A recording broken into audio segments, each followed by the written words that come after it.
Bismillahirrahmanirrahim. Assalamualaikum warahmatullahi wabarakatuh.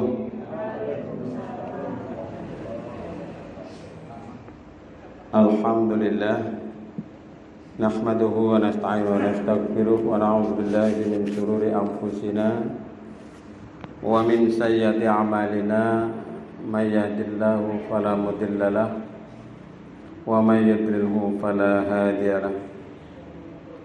Asyhadu an la ilaha illallah wa la syarika lah wa asyhadu anna Muhammadan abduhu wa rasuluh. Rabbi shrah li sadri wa yassir li amri wahlul 'uqdatam min lisani yafqahu qawli. Qala Allah ta'ala fil Qur'anil Karim, a'udzu billahi minasy syaithanir rajim. Wa may yatawakkal 'ala Allah fa huwa hasbuh. Al-ayat Astagfirullahaladzim, amma ba'du. Jemaah yang dirahmati Allah, mengawali majelis kita, mari kita buka bersama dengan membaca basmalah bersama-sama. Bismillahirrahmanirrahim.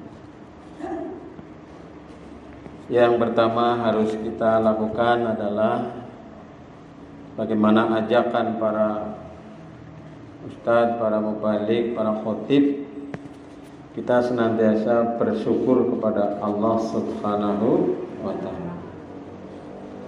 Syukur artinya memuji yang memberikan nikmat kepada kita, memuji atas kebaikan yang telah dilakukannya. Maka syukurnya seorang hamba itu, yaitu kita orang yang beriman, itu adalah berkisar kepada tiga hal, yang apabila berkumpul tiga hal itu, apabila tidak berkumpul maka itu bukan namanya syukur. Apa itu? Yaitu yang pertama, mengakui nikmat dalam batin. Jadi batin kita, hati kita itu mengakui bahwa ini nikmat pemberian siapa. Kemudian yang kedua, membicarakannya secara lahir, artinya dilahirkan. Syukur itu tidak hanya dalam hati kita, iya saya mengakui, tapi lisannya itu juga harus mencerminkan. Kemudian yang ketiga, ini menjadikannya sebagai sarana untuk taat kepada Allah Subhanahu wa ta'ala. Jadi syukur itu berkaitan dengan hati, lisan, dan anggota badan. Ini penjelasan dari beliau Profesor Yunahar Ilyas yang menulis buku ini. Jadi tidak bisa kita ini bersyukur hanya lisan saja, hanya dalam hati saja, atau hanya perbuatan saja. Ini harus ada korelasi ketiganya. Sebagaimana iman juga demikian. Al-imanu an i'tiqadu bil qalbi wa iqraru bil lisan wa amalu bil arkan atau bil jawari. Maka syukur yang demikian inilah yang akan melahirkan syukur yang sebenar-benarnya. Ada istilah yang semisal dengan syukur, ya, yaitu apa ya? Memuji atau pujian. Karena syukur itu selalu berkaitan dengan respon terhadap nikmat atau pemberian yang diterima. Jadi nikmat pemberian yang diterima itu kita respon dengan apa? Dengan syukur. Sedangkan yang sering kita ucapkan alhamdulillah atau memuji atau pujian, itu menyangkut sifat terpuji yang melekat pada diri yang dipuji. Nah, tanpa keharusan si pemuji mendapatkan nikmat pemberian dari yang kita puji itu. Ini bedanya. Jadi ada Kita sering menguji. Nek tiyang Jawi rin ngarani alhamdu utawi seke puji patang perkara. Niku nek teng santri-santri sing ngaji ngangge basa Jawi niku kaya niku. Bismillahi kelawan nyebut asmane Gusti Allah, Ar-Rahmani kang paring murah, Ar-Rahimi kang paring asih. Alhamdu utawi seke puji patang perkara. Napa niku pujiane? Kula njenengan sami maring Gusti Allah siji. Pujiane Gusti Allah maring makhluke loro. Pujiane menungsa maring makhluk liyane telu. Pujian napa malih niki sing setunggal malih? Ada 4. Nah, niki nek bacane Pak Saipul niku ngajine kaya niku ri. Al kalamu utawi kang jeneng kalam kaya niku. Iku lafzu suwijine lafaz al murakabu kang den susun napa lafaz al mufidu kang maedai bil wadhi kelawan sejane wong kang ngomong. Maksudnya kepriwe niku Pak? Wis diwaca bae lah niku nggih. Mboten ngerti niku kula. Ngerti-ngerti bahasa mriki-mriki. Oh iya niku. Jadi ini perbedaannya. Jadi kita ini memuji karena sifatnya melekat kepada yang terpuji, ya, kepada Allah, ya. Maka kita subhanallah, maha suci Allah, Allahu Akbar yang maha besar, dan kata-kata alhamdulillah itu sendiri. Nah, Bapak Ibu dan saudara sekalian, ini mengawali tema kita, yaitu kita senantiasa bersyukur kepada Allah Subhanahu wa ta'ala. Ini diantara akhlak kita terhadap Allah, yaitu bersyukur kepada Allah.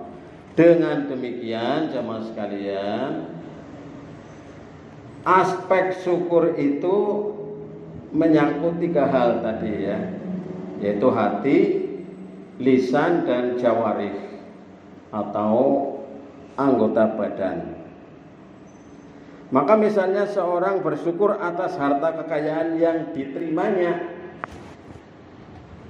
itu kan berbeda dengan orang yang tidak diberi harta dalam perwujudannya. Kalau secara lisannya itu kita sama-sama mengucapkan alhamdulillahirabbil alamin sebagai ekspresi rasa syukur kita kepada Allah.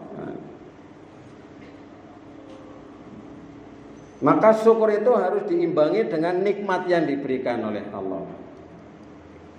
Saya sering menggambarkan yang dulu saya sering sampaikan. Syukure tiyang sing bersin wain gebres niku beda karo wong sing uli kiriman semiliar nggih. Iki beda nggih. Senajan sama-sama bersyukur kepada Allah. Maka dalam kaitannya dengan ini ada anekdot yang lumayan kita jadikan hikmahnya. Apa syukur kedua mata itu? Syukur yang meripat niki sing kalih niku kepripun? Apabila engkau melihat sesuatu yang baik, engkau menceritakannya. Tapi bila mana engkau melihat keburukan, engkau menutupinya. Syukure, contoh niki syukure nikmat mata. Jadi kalau kita melihat yang baik-baik, ya kita ceritakan. Kita kemana melihat yang baik-baik, kita sampaikan. Tapi kalau ada yang buruk, hendaknya ini kita menutupinya. Kecuali untuk kepentingan tertentu, misalnya yaitu di pengadilan atau kepada orang-orang yang memang berhak untuk diceritakannya. Lalu bagaimana syukurnya telinga? Jika engkau mendengar sesuatu yang baik, peliharalah. Dan manakala engkau mendengar sesuatu yang buruk, maka cegahlah.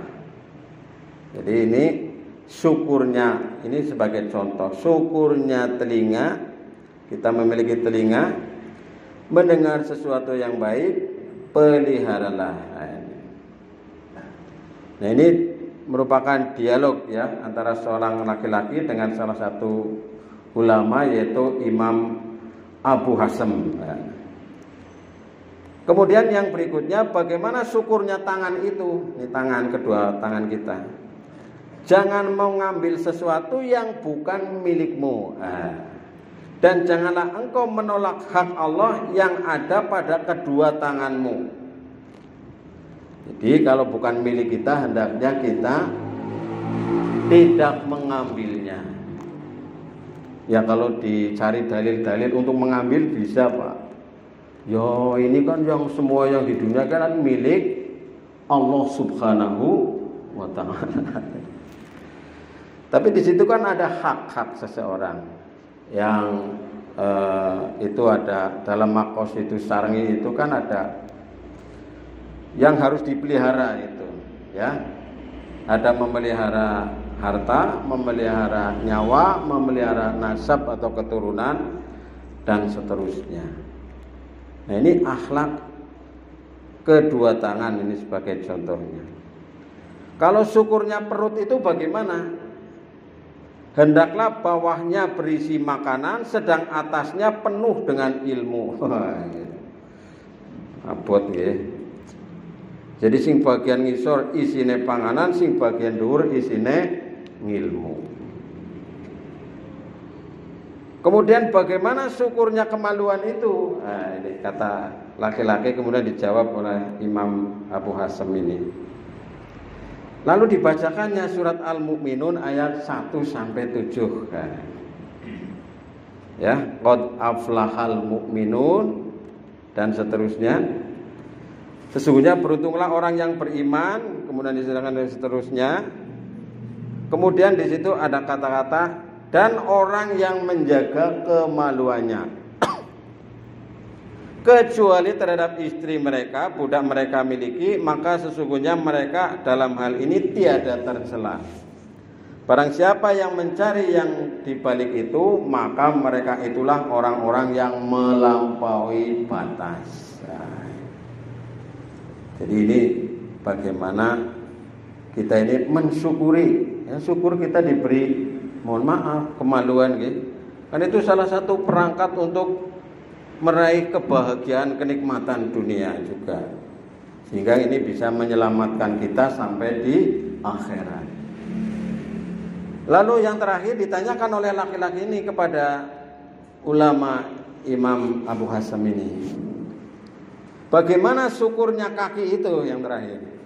Jika engkau mengetahui seorang soleh yang mati dan engkau bercita-cita berharap seperti dia, di mana dia melangkahkan kakinya untuk taat dan beramal soleh semata, maka contohlah dia. Ini bersyukur dengan kaki kita.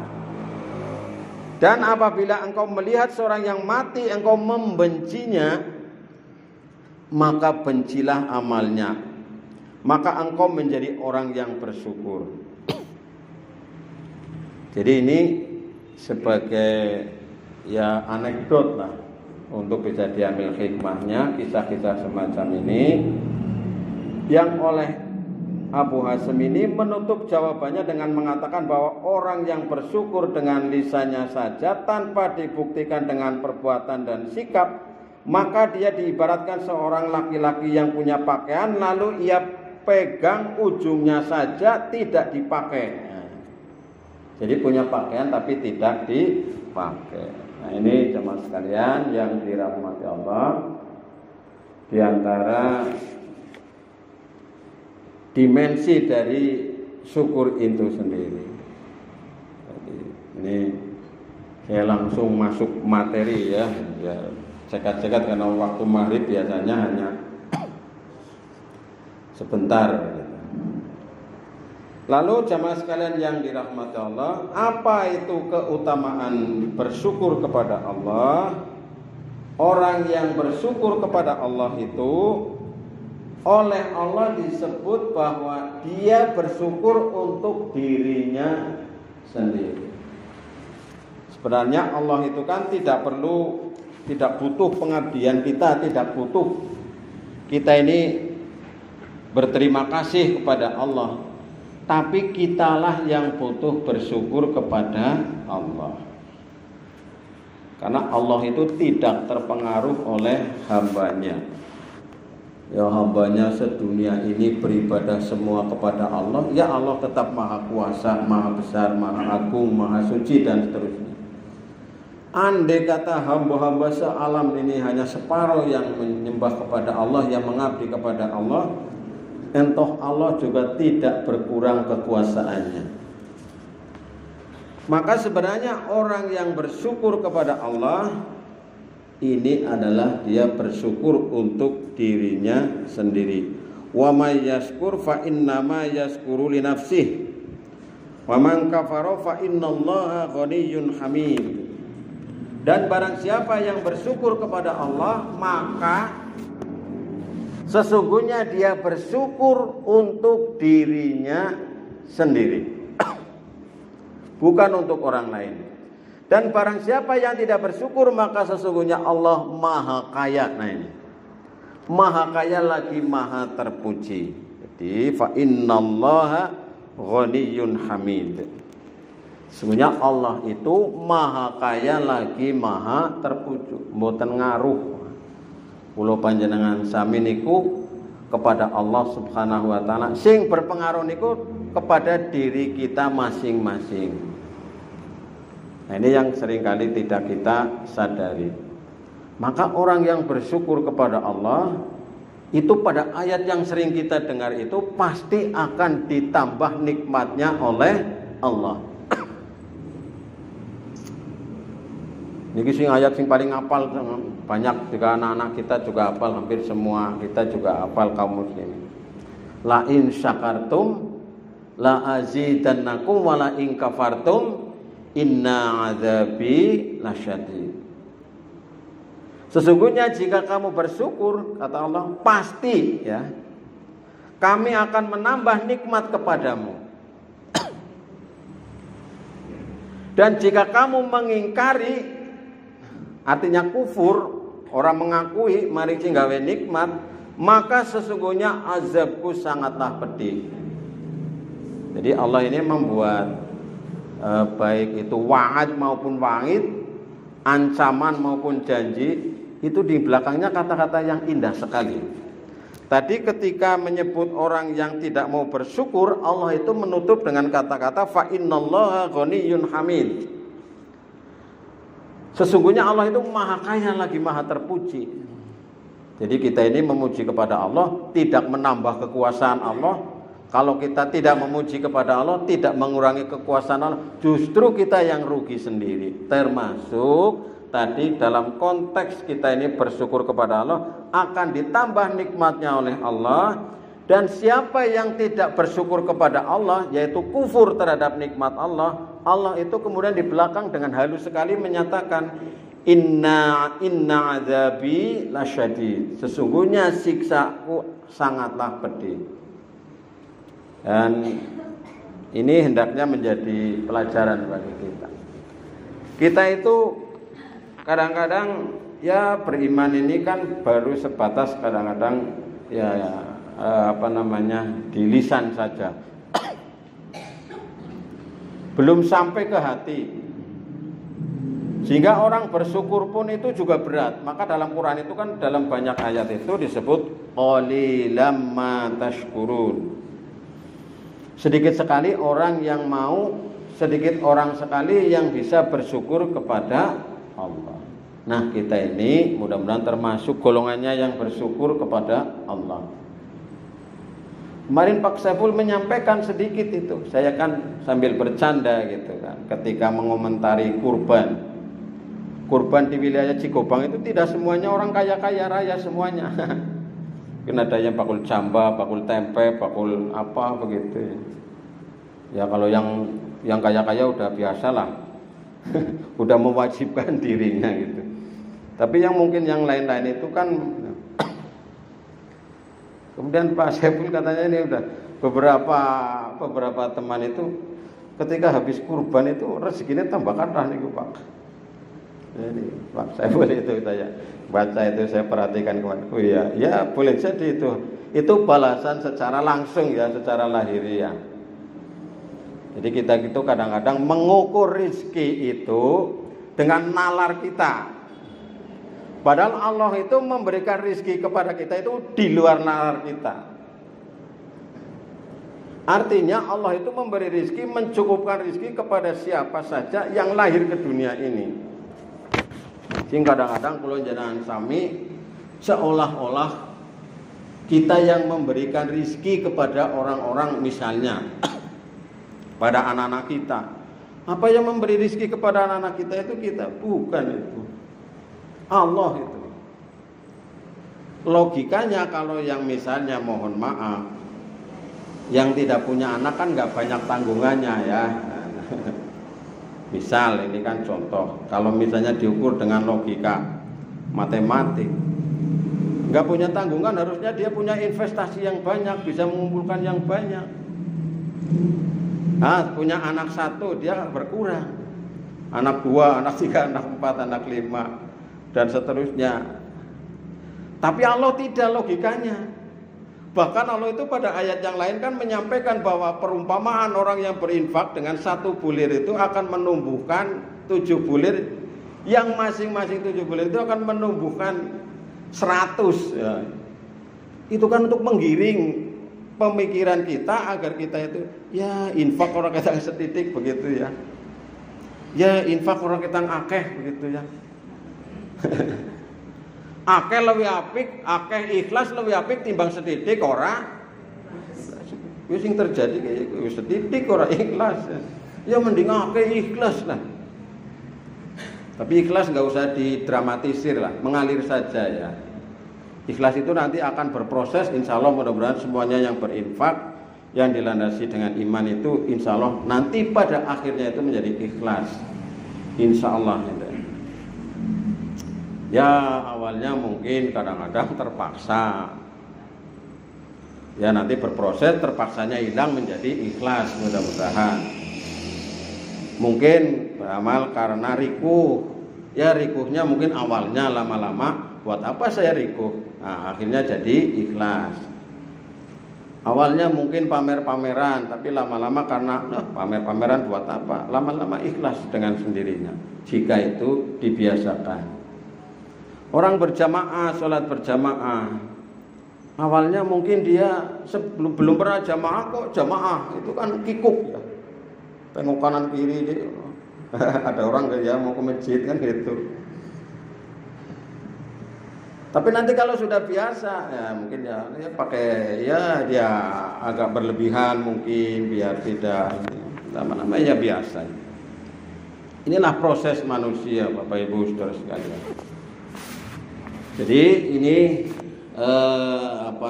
akhlak kita terhadap Allah Subhanahu wa taala agar kita ini senantiasa bersyukur kepada Allah dalam hati, dengan lisan dan dengan perbuatan. Dan memang berat sekali Pak syukur itu. Ya kita berterima kasih karena kadang berat. Ya orang diberi, ya orang diberi kan harusnya begitu diberi cek begitu matur nuwun terima kasih ndongakna dawa kadang-kadang nggih. Mboten iki Pak. Ki mung semene tok.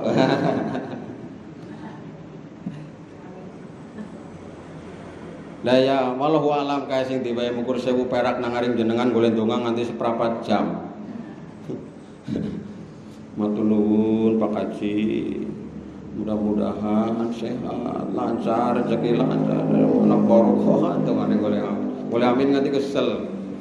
1000 perak. Ya. Itulah kehidupan Bapak Ibu Saudara sekalian. Nah, yang kedua, Bapak Ibu dan saudara sekalian, ini adalah tema kita tentang taubat kepada Allah Subhanahu wa taala. Ini yang lalu sudah apa belum ya Pak Sentot, ingat enggak itu? Belum ya. Oke. Jadi itu tadi tentang syukur. Jadi langsung karena biasanya pertama-tama marilah kita panjatkan syukur, ya udah saya langsung saja gitu ya. Yang kedua adalah tentang taubat. Ya. Taubat itu artinya kembali. balik. Orang yang bertobat kepada Allah adalah orang yang kembali dari sesuatu menuju sesuatu, yaitu kembali dari sifat yang tercela menuju sifat yang terpuji. Kembali dari larangan Allah menuju kepada perintah Allah. Kembali dari maksiat menuju maksiat apa? Dari maksiat menuju taat kepada Allah. Kembali dari segala yang dibenci oleh Allah menuju kepada yang diridhoi Allah Subhanahu wa ta'ala. Kembali dari saling bertentangan menuju saling menyenangkan dan seterusnya. Nah, kembali kepada Allah setelah meninggalkannya dan kembali taat setelah menentang Allah Subhanahu wa ta'ala. Jadi seperti kata itu kan ada istilah yang sering kita dengar ya, kata taubat, kemudian ada an-naba, ada aba. Nah, orang yang taubat karena takut azab Allah disebut dengan taib. Nah, bila karena malu disebut munib. Nah, ini. Dan bila karena mengagukan Allah disebut dengan awwab. Jadi apabila seorang muslim melakukan kesalahan atau kemaksiatan, dia wajib segera bertaubat. Bertobat kepada siapa? Kepada Allah. Karena sekarang itu ada taubat yang bisa bayar itu, Pak. Ada. Saya pernah dengar dulu, saya aneh gitu. Sekarang kok ada itu? Ada yang kadang-kadang terlembaga. Saya dengar kira-kira 10 tahun yang lalu itu. Saya punya istilahnya apa ya? Punya fans begitu ya. Kalau dulu saya kan punya radio itu. Jadi di Jakarta itu ada seorang ustadz yang mengajarkan boleh mencuri, Pak. Boleh. Yang penting setelah mencuri bertobat. Boleh, Pak. Mencuri yang banyak, setelah dapat dia segera tobat, bayar kepada ustadznya.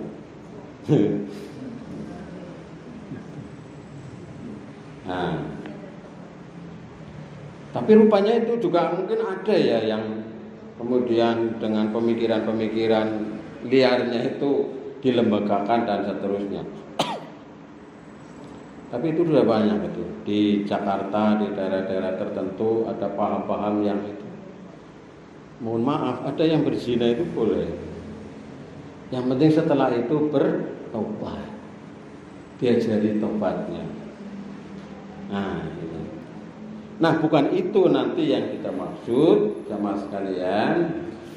Yang dimaksud kesalahan atau kemaksiatan di sini adalah semua perbuatan yang melanggar ketentuan syar'i. Baik dalam bentuk meninggalkan kewajiban atau melanggar larangan Allah Subhanahu wa ta'ala. Ya. Baik yang termasuk saghair atau dosa kecil maupun kabair dosa yang besar. Pada tobat maring Allah Subhanahu wa ta'ala. Nah, ini. Jadi orang tobat dosa cilik iki ora usah jaluk ngapura maring Gusti Allah mboten. Karena dosa yang kecil kalau sering dilakukan, rutin dilakukan, lama-lama menjadi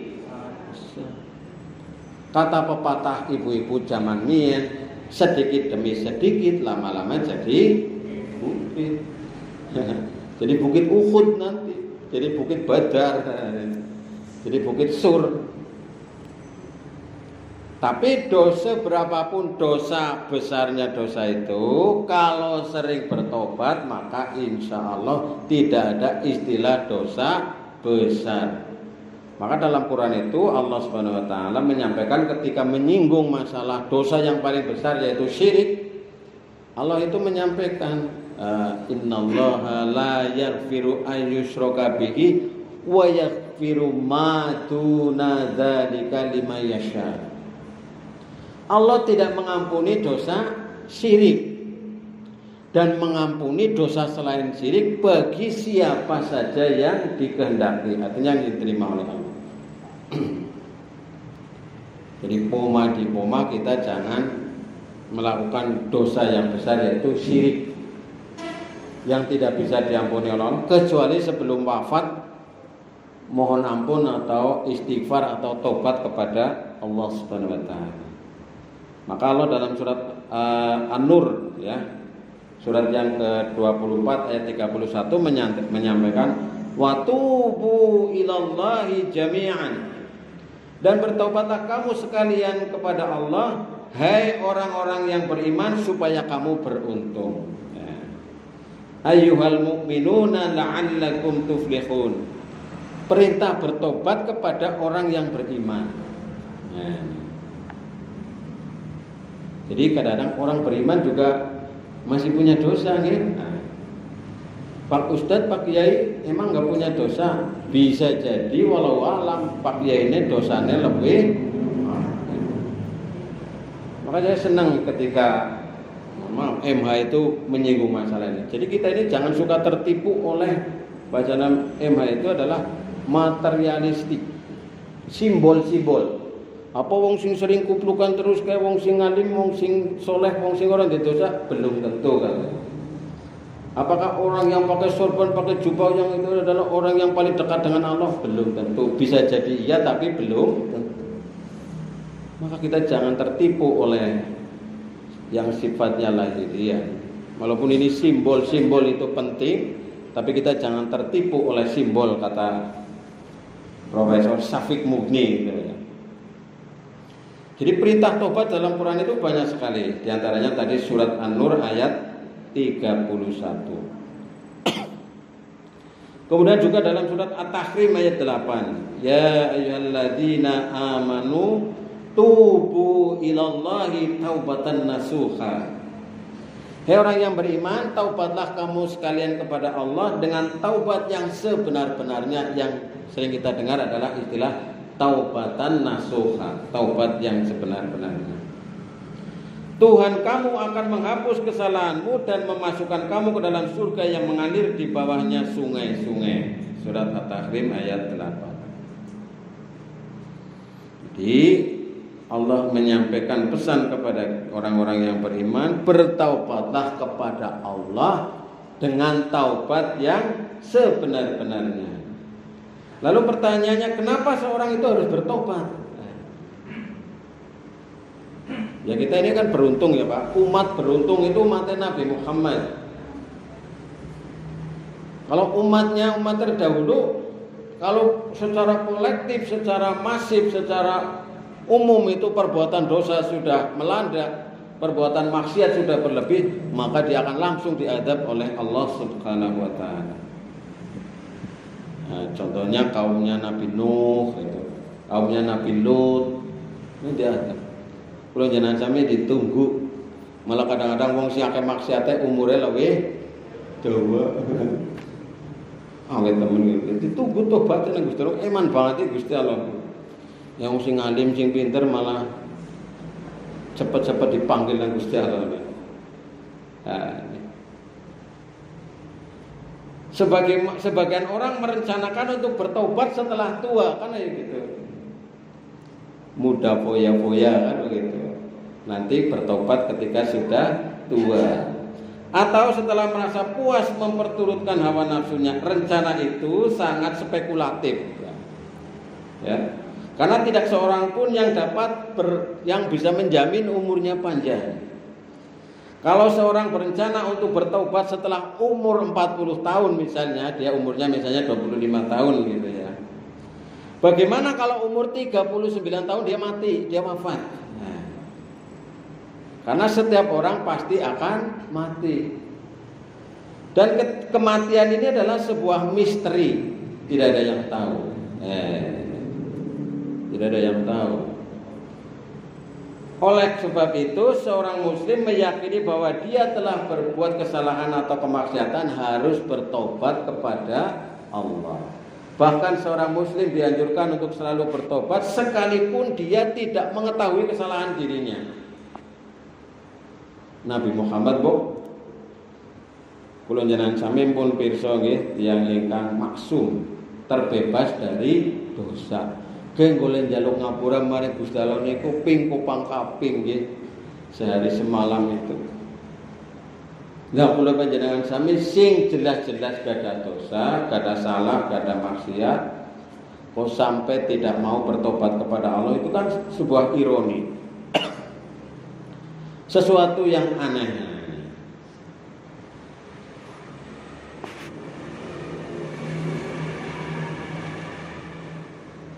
Bahkan Rasulullah itu bertobat sehari itu berapa? 100 kali, Pak. Oh, keren itu ya.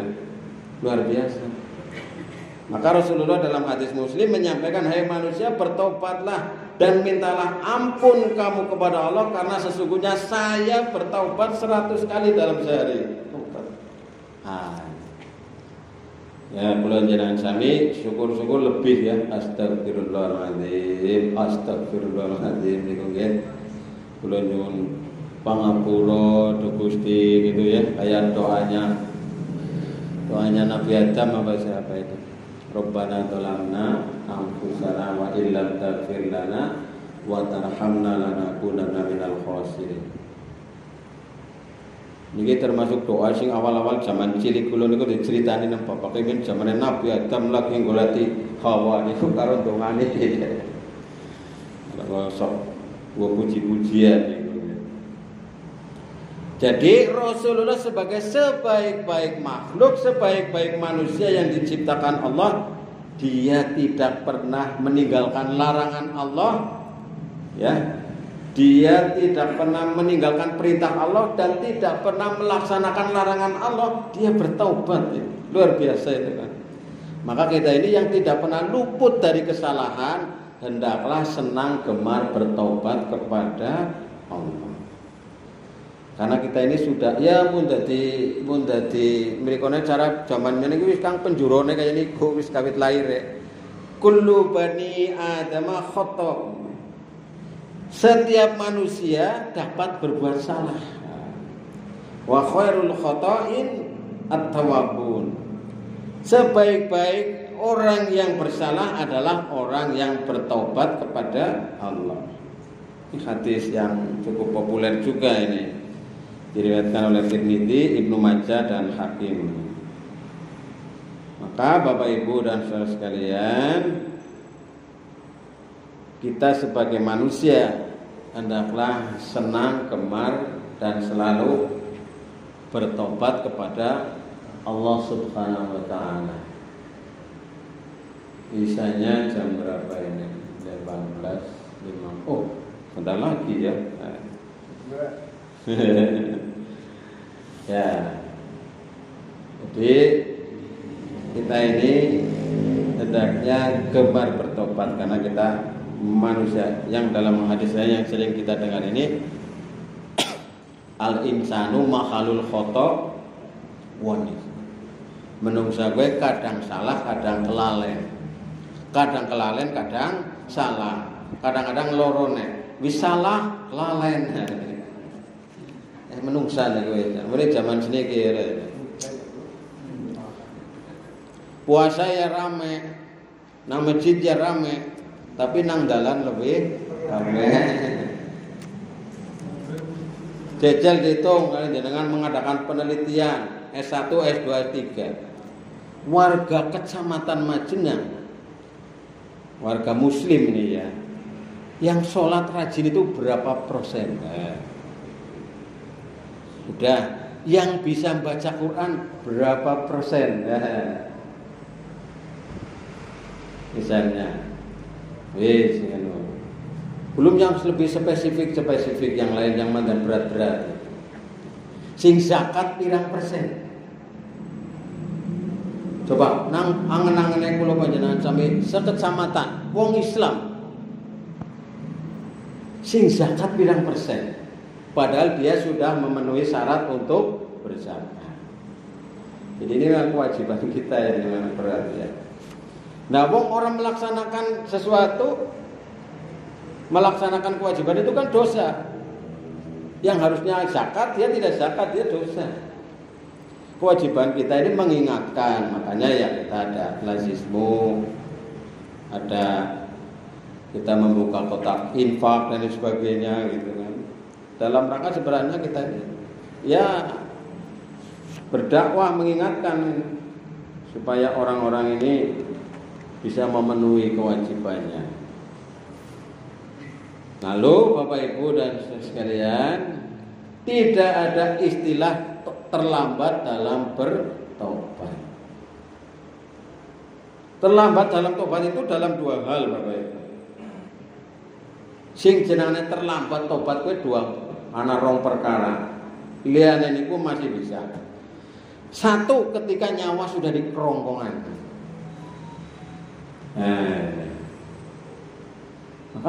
Maka Rasulullah menyampaikan ini, malam yuhurgir, sebelum nyawa di keroncongan, artinya ketika sakaratul maut sudah cengep-cengep ini lah, nyawanya bisa los. Nah, ini sudah tidak bisa tobat, sudah tidak ada kesempatan. Mohon maaf, ada seseorang yang berbuat maksiat, dosa sekali dia ketabrak misalnya, cengep-cengep kayak gitu.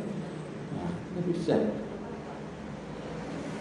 Nyawa sudah keluar, ya sudah, ya, nyawanya belum sampai. Jadi sebelum nyawa sampai di kerongkongan, bahasanya Nabi itu, kita masih ada kesempatan untuk bertobat kepada Allah. Kemudian yang kedua, sebelum matahari terbit dari barat. Jadi kayak ngesuk nek ijik-ijik srengenge metune sekang kulon, wassalam. Pintu tobat sudah tertutup gitu ya. Jadi sebelum dua saat itu kita masih ada kesempatan untuk bertobat kepada Allah Subhanahu wa Ta'ala.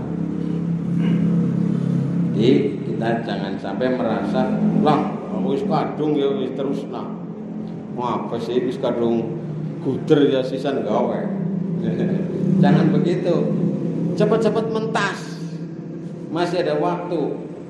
Karena tobat ini kan proses ya Bu ya, proses. Boleh jadi setelah tobat nanti dia maksiat lagi karena sesuatu dan lainnya. Tobat mani, tergoda maksiat mani. Nah, nanti endingnya itu bagaimana? Ya ketika dia wafat.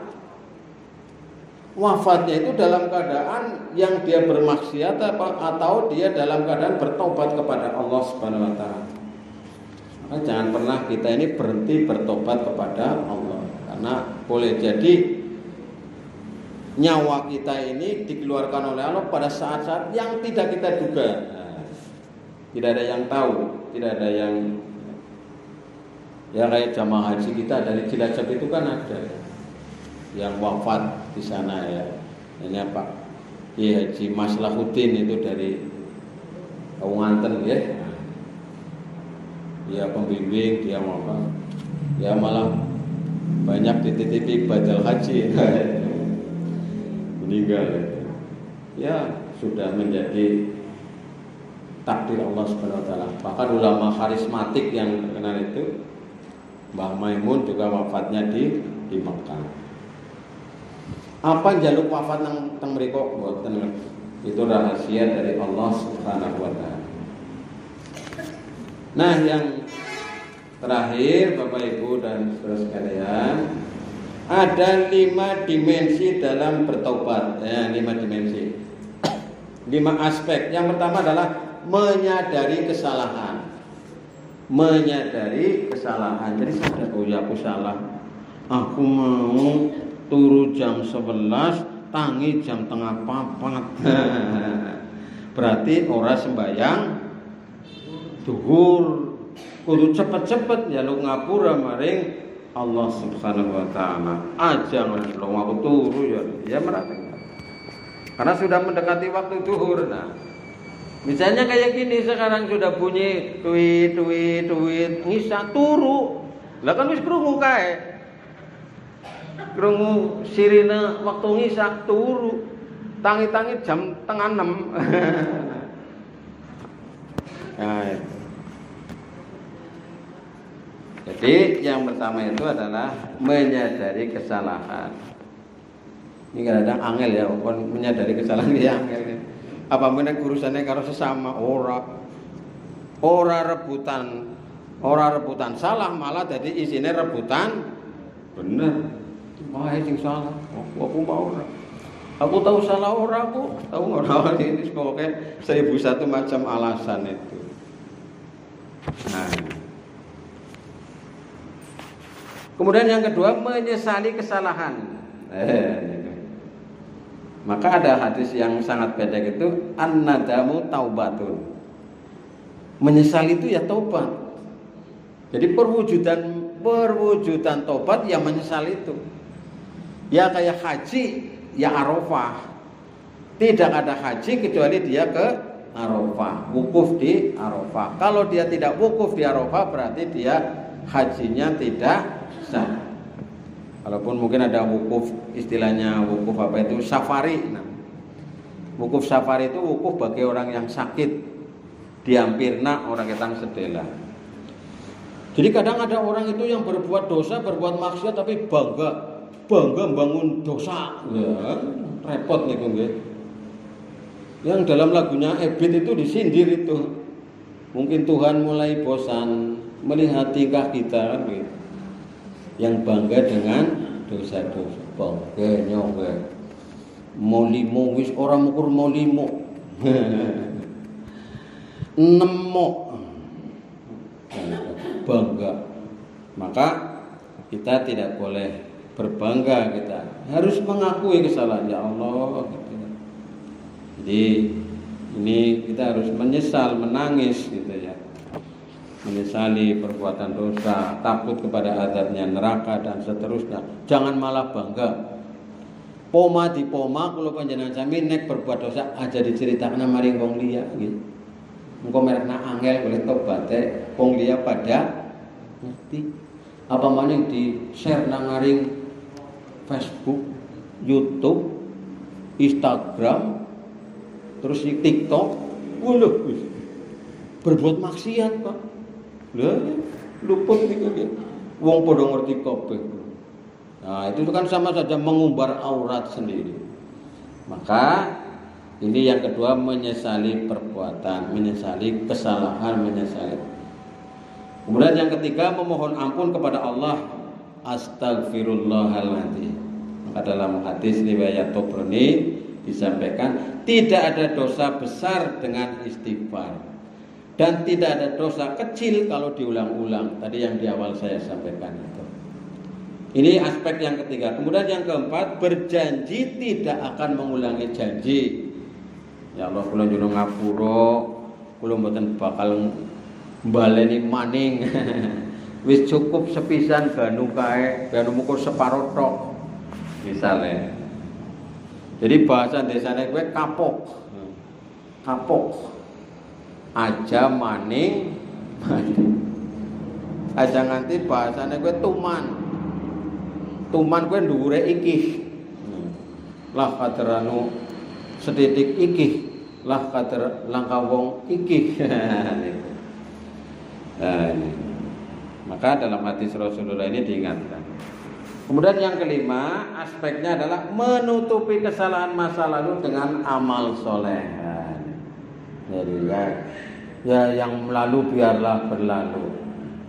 Ya, kita buka lembaran baru yang lebih baik di masa yang akan datang. Sebagaimana rambut kita yang dulu hitam sekarang sudah mulai memutih, meninggalkan dunia hitam sekarang sudah menuju dunia putih.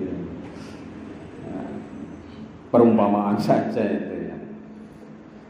Dan kebaikan yang kita lakukan sekarang ini menghapus kesalahan yang telah lalu.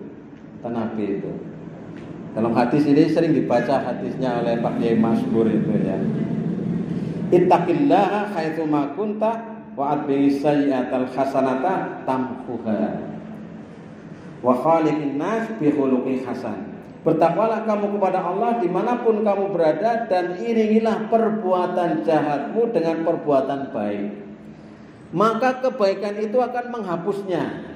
Jadi kebaikan kita ini menghapus kesalahan-kesalahan yang lalu. Yang lalu berlalu lagi zaman nom, masya Allah, naudzubillah. Nah, dia lebih baik dari mantan orang tidak baik menjadi baik daripada mantan menjadi orang baik. Siki malah jadi rapi. Mien mau kayak dia manduk-manduk siki kayak dia. Nah, lebih baik mien kayak dia siki kayak dia. Astagfirullahaladzim, naudzubillah kayak wong mien. Nah, siki ya. Jadi orang-orang yang mengerjakan perbuatan buruk kemudian mengerjakan perbuatan baik sambil bertobat, keburukannya itu nanti akan terhapuskan oleh kebaikan yang dia lakukan. Nah, taubat itu harus memenuhi 5 unsur ini, ya, yang disebutkan dengan taubat yang sempurna, taubatan nasuha, tabut kapok aja tobat sambel. Nah, tobat sambel itu tobat etok-etok ya Mas ya. Pedes banget iki, ngesuk ora maning-maning. Begitu langkah sambel takon. Nah, itu kan nggih. Iki sambelen iki, Bu. Lah kepripun Pak wingi jare pedes banget. Ya tule wingi. Nah, ini. Jadi inilah Bapak Ibu saudara sekalian tema kita hari ini, dan terima kasih atas perhatiannya dan mohon maaf yang sebesar-besarnya apabila ada sesuatu yang kurang berkenan. Dan ini banyak guru-guru kita, guru saya ini Pak Saiful, Ustaz Jihad dan seterusnya, Pak Kesepuan dan rekan-rekan Pak Suwaji dan sebagainya. Mohon maaf yang sebesar-besarnya apabila ada yang kurang berkenan dari kata-kata saya. Kita akhiri dengan bacaan hamdalah bersama-sama. Alhamdulillahirabbil alamin. Billahi taufiq wal hidayah. Assalamualaikum warahmatullahi wabarakatuh.